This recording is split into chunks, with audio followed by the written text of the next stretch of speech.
Otkriven datum povratka Sandre Subotić, zbog pogoršanja zdravlja je izašla, ali se vraća, evo, i kad istina je da je u pitanju zdravstveni problem Aleksandra Subotić, koja je nedavno napustila Zadrugu 5, progovorila je o povratku u reality, ali i o odnosu sa nevančanim suprugom Pecom.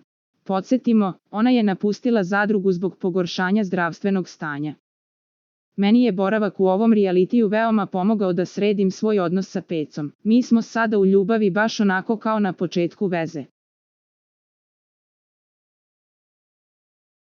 Tamo sam videla kako kući sve imam na tacni i koliko sam zapravo srećna i ispunjena sa svojom decom i Pecom i iskreno uplašila sam se kada sam se osvestila i shvatila kako su pojedinci mizerni i za šta se bore, ispričala je Aleksandra za Kurir, zatim se nadovezala na proslavu prvog rođendana njihovog sina i njeno napuštanje realitija. Kada sam izašla iz realitija sačekao me je Peca sa decom, dočekao me je sa prelepim buketom cveća, poklonima.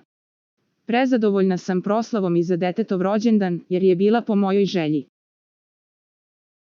Zbog korone i svega Peca nije želeo da mi slavimo uopšte rođendane, pa se sam odlučio za neku zlatnu sredinu i 2 dana u stan nam je dolazilo po 20-ak ljudi. Ona je zatim navela da je reality napustila zbog zdravstvenih problema, te otkrila da bi u Zadrugu 5 trebalo da se vrati u narednih mjesec dana.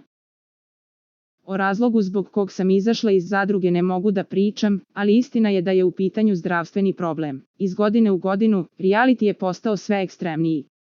Trenutno mi prije ovako, imam ženu koja čuva decu, pa mogu da se posvetim malo i sebi.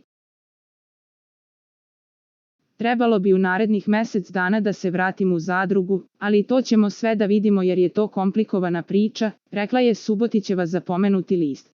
Za najnovije vesti iz realitija estrade kliknite subscribe, like i zvonce. Svaki dan najnovije vesti, zato nas zapratite.